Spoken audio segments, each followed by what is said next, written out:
Welcome back, everyone, to Pontus Fathom Hobbies. This is Season 1 of Twilight Imperium, and we are on Turn 1 that we are going through faction by faction.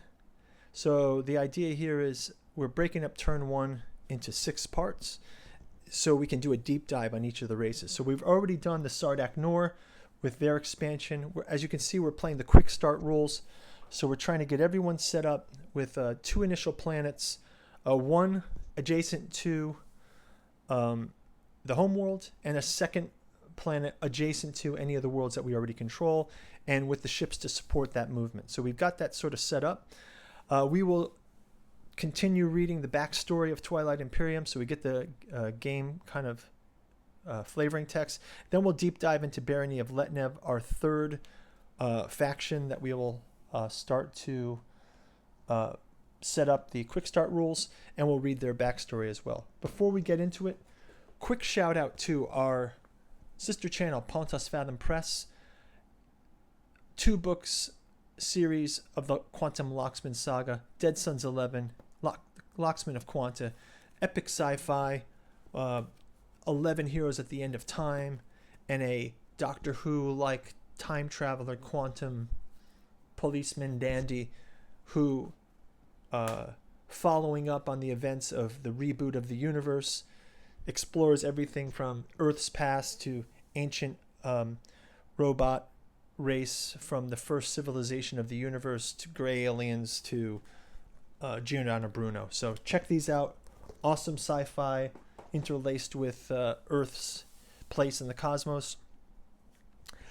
Over on Pontus Fathom Press, we also do a podcast. We've got Fantastic Four Fridays, Manga Mondays. We do an esoteric podcast where we talk about sci-fi, world building, interlaced with psychology, philosophy. So if you're interested in that, check out our other channel. On this channel, we do lots of miniature paintings. Definitely interested in doing some miniature paintings for the Twilight Imperium. So usually we would do these before we play the game, but I've put this off so long. I just watched Valerian and the World of 1,000 Planets, the City of 1,000 Planets, and it kind of said, hey, you know what, I got to play Twilight Imperium because I've been putting that off for a while. So if you guys are interested in seeing a miniature paint through, you can check out our Battlestar Galactica minis paint through, which are also micro minis, and I think I did an okay job with them, getting them tabletop ready.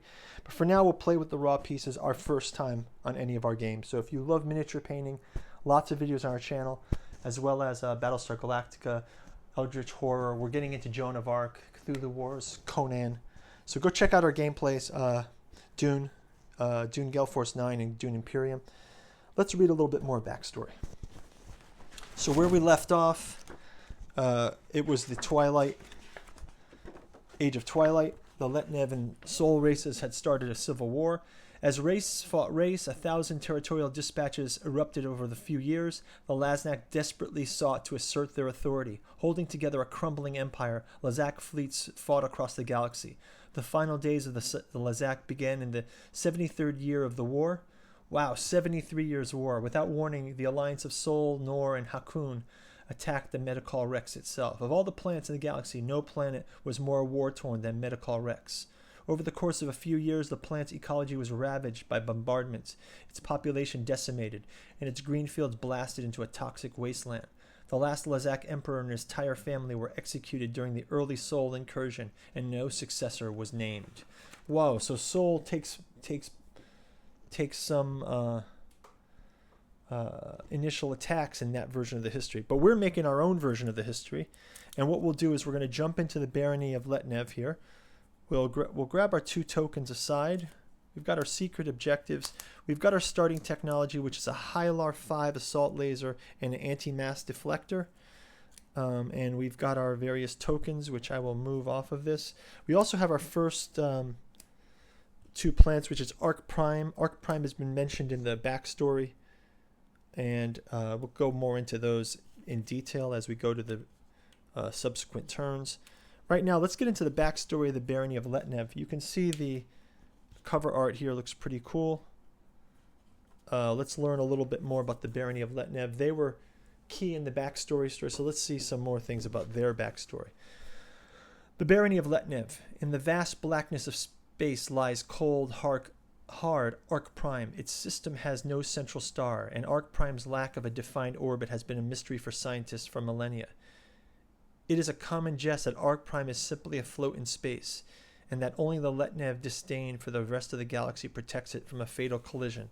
The Letnev's principal vassal, Ren Terra, shines like a mighty star in the ebon distance, while thorny military ships surround the dark planet like fireflies attracted to a black hole. Foreign visitors to Arc Prime will, under heavy fighter escort, be directed to the Dunlane crater. The crater holds the sprawling city of Farouk, Arc Prime's only city located on the planetary surface. Farouk is a pressurized mesh of icy black metal housing, belching industrious warehouses, and military installations. The thick atmosphere of Arc Prime prohibits normal surface life outside the cold, pressurized facility of the Farouk. Since the Barony has no use for the meager atmospheres of Arc Prime, it fairly emits unfiltrated pollutants from the underground Letnev cities and factories to the surface. Oh, so it's kind of like a Getty Prime. It's like Space 1999 free-floating moon meets Getty Prime from Dune, so that's pretty cool. A journey to Farouk is likely to have a thick layer of frozen black residue on any vessel, as it is common merchant endearment to call a ship returning from the Arc Prime a chimney sweeper. Whoa, so these guys are super industrialized on a barren, sunless planet. Under the surface of Arc Prime, heated by its planetary core, the Baron presides over the proud and fierce Letnev people. It's got some Soviet kind of sound to it too, right? Non-natives have visited the capital Gauze, fabled city of a billion, and other 6 major underground urban centers of Arc Prime. A gray organic plant material called AO by the Letnev is found everywhere in Arc Prime's underground. It is AO that supplies the oxygen to the enormous cavern networks, and the plant is held in almost religious awe and respect by the Letnev people.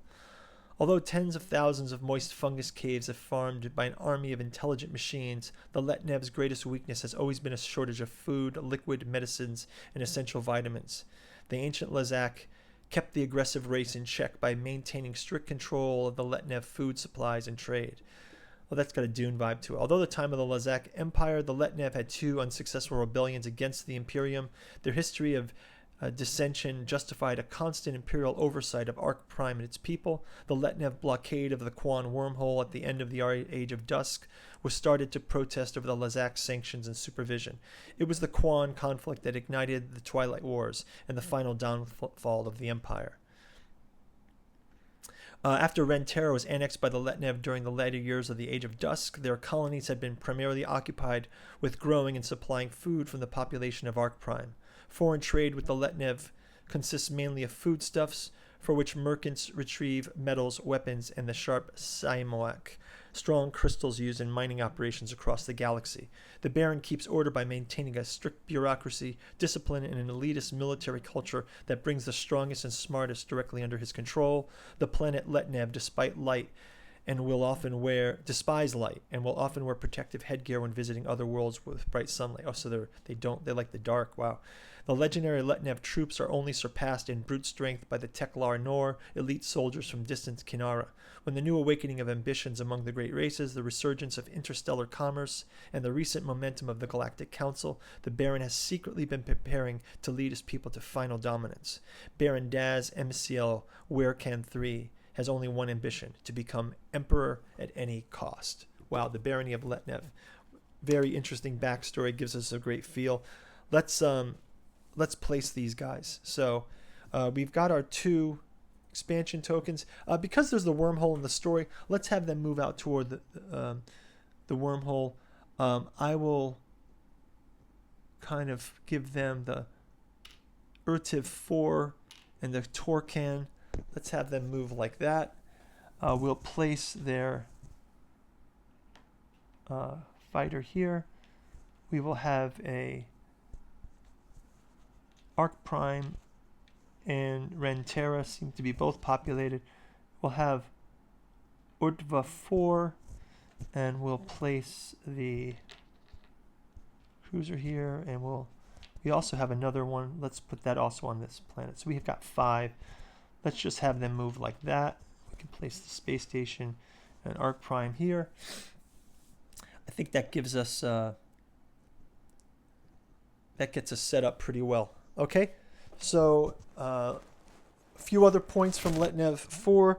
They got to get their planets from the conquered systems or their neighboring systems. So we've got 4, we've got Berig, we've got